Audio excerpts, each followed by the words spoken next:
Okay, I know, stop, hold on. I've been doing a lot of these from my desk with some sort of cool, weird travel planny thing, and I get it. But you're going to want to stick around for this one because I ended up doing a thing that I think you're going to like. And I think you're going to like it so much that I made it a thing that you can get right now. I know I've been doing a lot of these with spreadsheets and stuff like that and how we plan. And you know what? The other day I had an absolute lightning bolt moment and I don't know how I missed it, but because of that moment, I did a thing. And that thing I think is pretty cool and I think you're gonna like it. So before I start, a big thank you to everybody who's tried this out early, who's sent me a message or an email and given me lots of good ideas. I have tried to incorporate as many of those as I can while still maintaining the heart of what we're doing, which of course is planning trips from the city first. One night I was sitting in my room actually, and I had a thought about the upcoming Japan-China trip and I wanted to enter it. And I thought to myself, I don't want to go back down to my office to do this. And then I thought to myself, I wonder if it's really practical to use the Excel spreadsheets on my phone. And then I thought, uh-oh. So I tried and it worked, but it didn't work super. And then I thought to myself, what am I going to do in Japan and China when I'm in the middle of the street of Tokyo or Osaka and I need to enter something or look something up or one of my plans falls through and I can't access Excel, it's not working, whatever not. So I looked into it and I thought, you know what? I need a better way to do this. And there wasn't one that I liked. And you know me, if there isn't something that works for me right away, I'm gonna build it. So I did. And that is what brings us up to the Wonder Crew Travel Planning app. To be sure, it's not gonna be in your favorite app store quite yet. It is a web app, but the cool part about web apps is that actually allows us to make something that you can use on your computer and on your phone and synchronizes between the two easily, quickly, and efficiently. So I'm gonna take a few minutes and show you how this app works, show you how you get it, and hopefully you're gonna love it enough to use it to plan your next trip.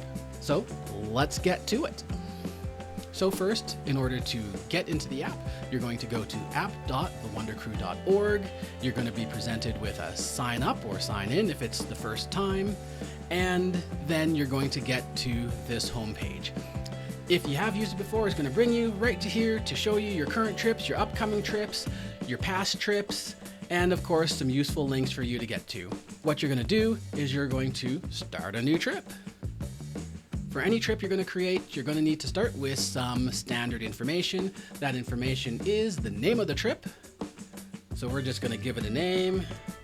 And you're going to add the destinations by typing in some places. So let's say we want to go to Europe. Let's say we want to go to the Netherlands. So we'd go to, maybe we're going to start at Amsterdam. And then after that, maybe we'll go to Luxembourg because it's not that far away, and then maybe we'll want to go to Germany, so we'll go to Berlin in our little whirlwind trip here, and it's going to add all of those there. And let's give it a date that we're going to go. Let's say we're going to go next year, 2027 in July, and we're going to leave on, I don't know, the 15th. If you don't know the exact dates, that's okay. Just give something to start with. It's just going to give you the ability to start to put dates in place to things. You can always change these later. Now, if you're like me and want to give more information on the trip, you can do that. You can use your currency, you can give it a status, you can name the kind of trip that you're going to be on. And this is going to help the app give you suggestions for activities a little bit later on. So let's say we're going to do a food and culture type of trip. So we're going to put that in there. Again, you can put your budget just like in the other ones, and you can give your trip a featured image if you would like to. Once you've done that, you're going to save it, and it's going to save as a new trip. And now if we go back to our home, you would see that this is now a trip in the planning, and we've got 432 days to make it happen. So that's how you make a new trip super easy. Took us what? Less than a minute. Now let's go into our Japan and China trip and check out some of the other features that you're going to use when you are creating a trip. So if you're coming into a trip that has information already in it, it's going to bring you straight to your trip summary page. But because this is our first time, I want to show you some of the other things. So we just did our trip info. If you have flights in your trip, you're going to add those here, and you're just going to add the inbound, who it's with, the flight number, all the information that you'd normally put for a flight. If you have a layover, you can add a layover, and you can continue adding your flights that you have on your trip very, very easily. The other thing you want to do is, of course, you want to add your travelers. So here is my traveling crew.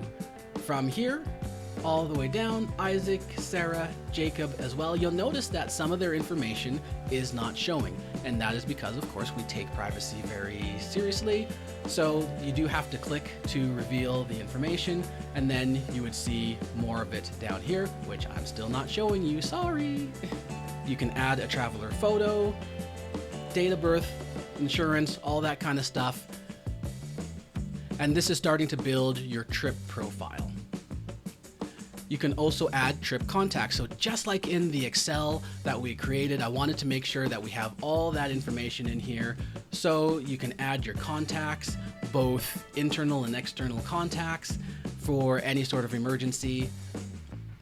And we'll show you how those output in a little bit.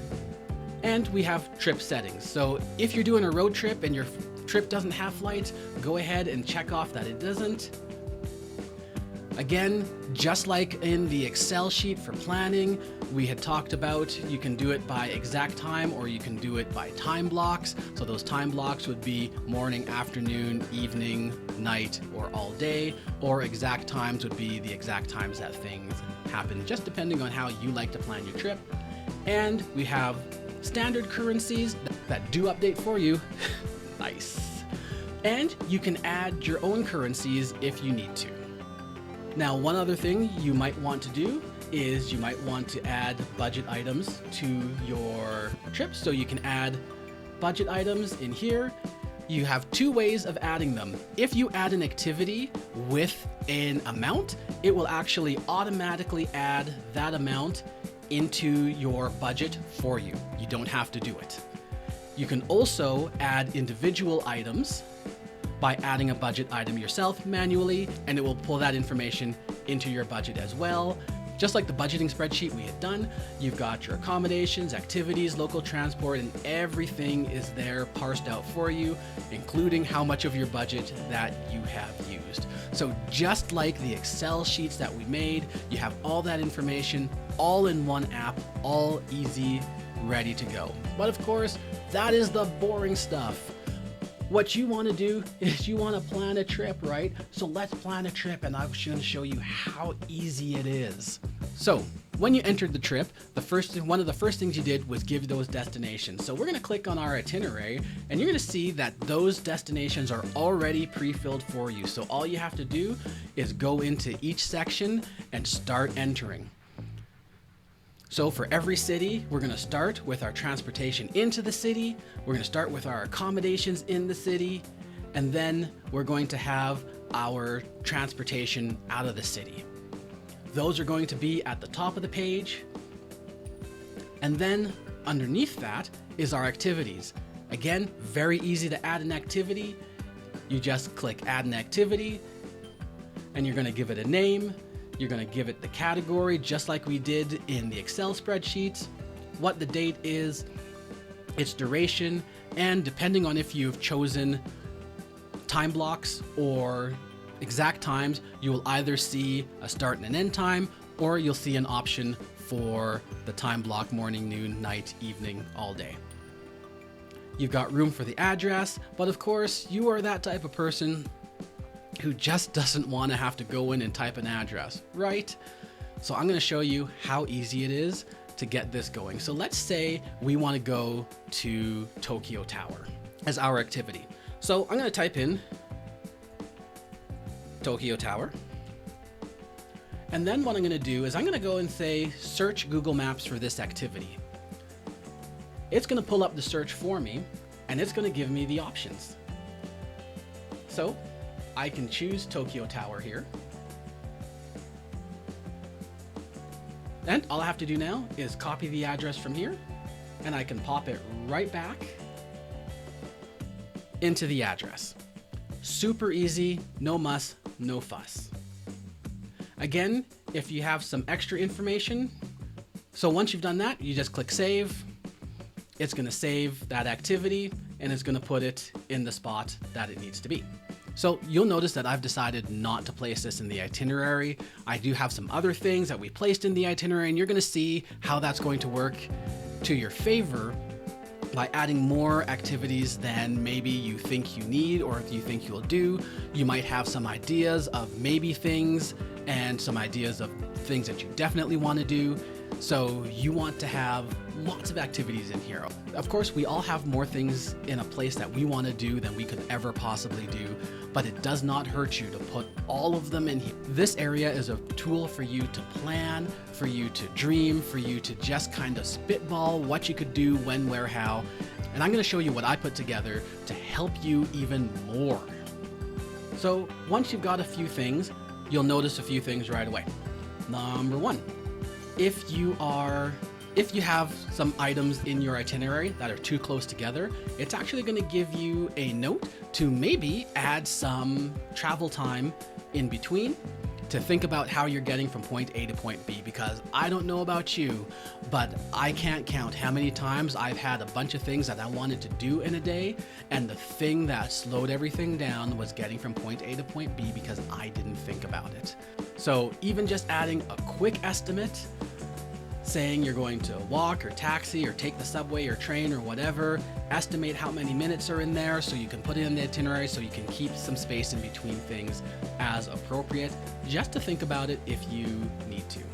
Another thing you'll notice is if you have two activities that are overlapping or too close together or something like that, it will actually tell you, it'll give you a warning about that. It'll actually tell you, and it'll give you a warning about that so that you know you might be creating a plan that isn't going to work. But here's something that's even more fun. If you go right back up to your top, we have some quick search and we have a city map. So the quick search is actually going to give you a couple of ideas to search either on Google or on YouTube for ideas for the trip. So let's say we wanted to find some more family-friendly things to do. We can click on here and it's going to give us a Google list of different things to do.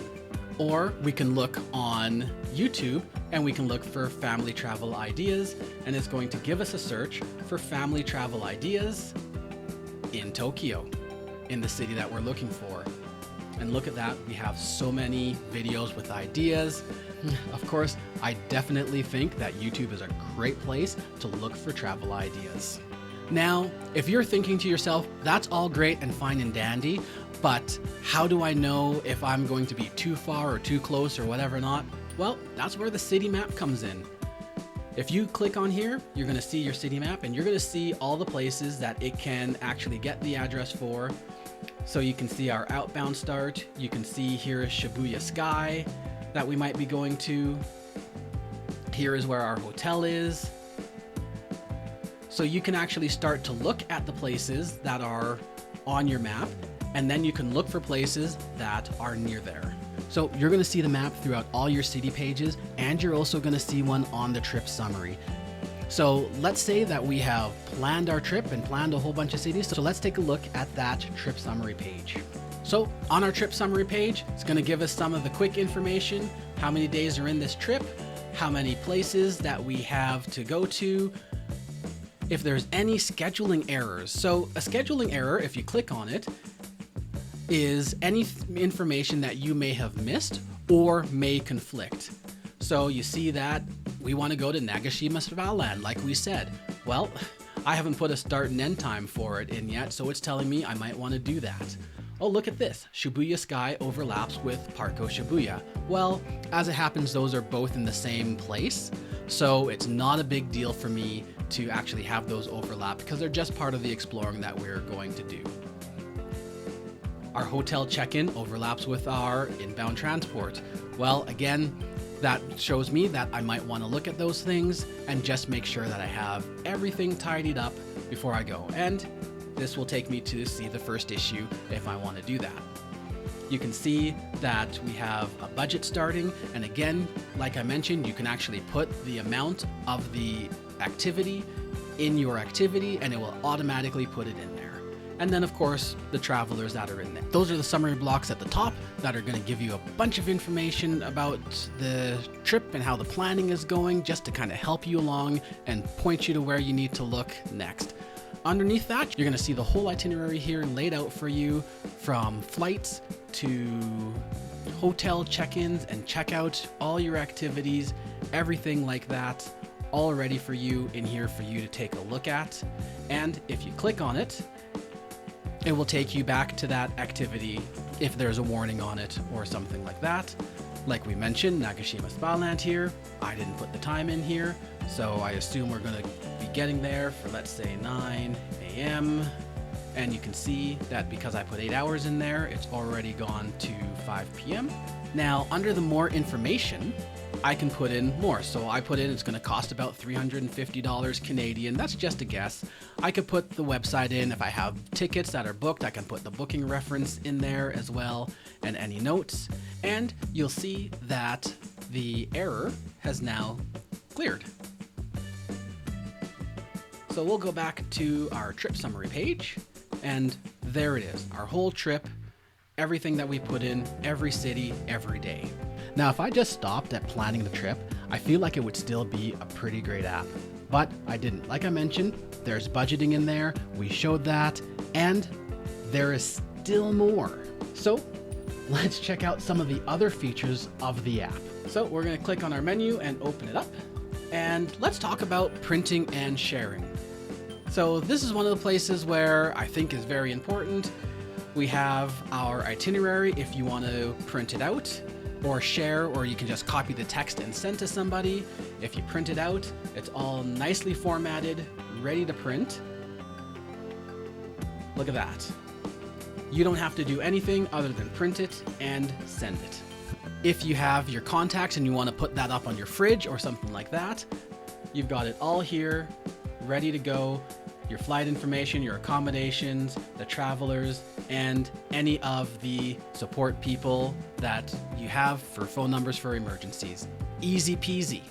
If you're a co-parent, like I am, you can click the co-parent version, and when you click that timeline, it's going to strip out anything that isn't necessary for the other parent to know. You can see now that you've still got your check-ins, your checkouts, but all your activities have been stripped out. For a co-parent, all they need to know is your flight information, where you're going to be staying moment to moment. Of course, they don't need to know every single activity that you're doing unless that is something that you want to share with them.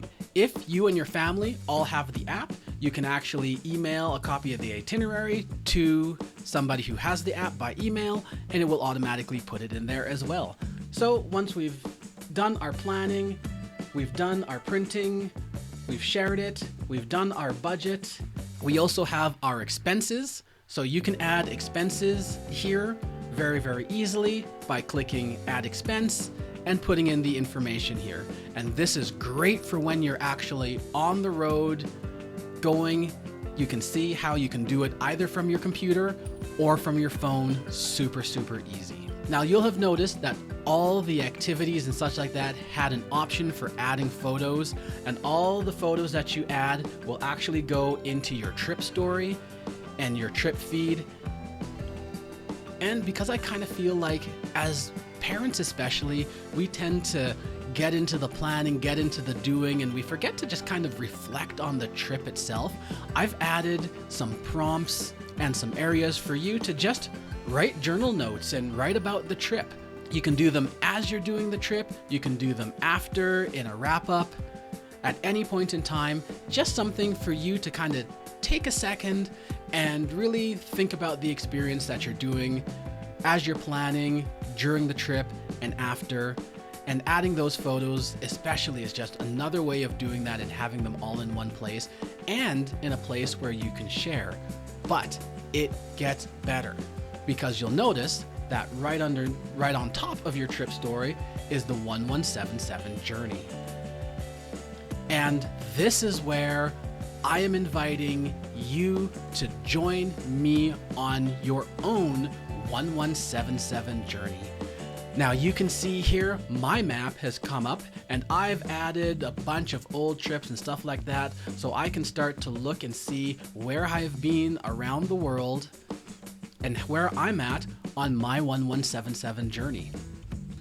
So you can see you get your map here, and it's got all the places that you have been with information about them. If you've been to a wander or you're going to a wander, you'll see the information on that as well. And then after that, all your trip stories, all in one place in a feed. And in a future update, we're gonna make this shareable, that you can see other people's feeds that share it with you, almost like our own little TWC social network. And I cannot wait to get to the point where we're all sharing and showing our trips, giving each other information and ideas and updates and all that kind of stuff, because I think community is so important. And it's one of the great things about travel is not only just going and doing the thing, but the people you meet along the way. And I want this app to be more than just a travel planning app. I want it to be something that can bring people together, that can create community, and can help you share and show your own journey. So that's the planning part of the app, but there is more, because the app changes when you are actually on your trip. So let's take a look at how the app changes once your trip dates actually start. So for this, I created a trip that's just happening right now. I've put some information on it, so let's check that out. Here we are on the summary page of a trip that's just gonna happen over the next couple of days. So you can see your information about the trip on the trip summary page, but you'll notice that it's changed a little bit. So let's look at what today brings. We're supposed to go to the ice fields at 10 a.m. and then the ice field skywalk after that. So assuming we've gotten up this morning, we're about to go to the ice fields. First thing you want to know is, where am I going? What's going on for the day? And we've made that easy. All you got to do, click on what's happening today, and it gives you the information for that. Date, time, where it is, and we've given you the option to add memories right to it. You can add a photo or multiples. You can share them if you want from here very, very easily. If you need the directions from here, simply click on directions to here. It's gonna pull up your map for you. But here's another beautiful part. Let's say you're doing the Columbia ice fields, and when you're there, you realize that the skywalk is closed. What are you gonna do? Well, we've made it easy for you to go and plan something else. So you've got two ways of doing that. Right from the Columbia ice fields, you can say, let's plan something around this location so we can figure out what we're gonna do. We're gonna click on that, and you can literally find attractions nearby, food nearby, family friendly nearby, etc., etc. right there, and you can get directions to them if you need to. You can also simply click the add button, and here's the fun part. If you've got a bunch of different things already in your city trip that weren't added to the itinerary, you can actually click on here, and if there are a bunch of other things, you can just add something that you had already looked into directly to your itinerary. The other way to do it is to click on the activity that you were going to do, and you can actually say, I want to replace this activity. It's going to give you the same options to add something from your activities from that city that you already have, or you can add something brand new by quick adding a new activity. Easy peasy, lemon squeezy. And of course, we know that once your trip is over, that's not the end. So when a trip is over, you can go into your trip story and you can actually see a wrap up of your trip. If you put some of the information in here, it will show up in here. You can journal it. You can add any information. It tells you how much you spent, how much you didn't spend, all that kind of stuff, right there. So next time somebody says, oh, hey, I know you went to such and such a place. How much did it cost you? You don't have to guess.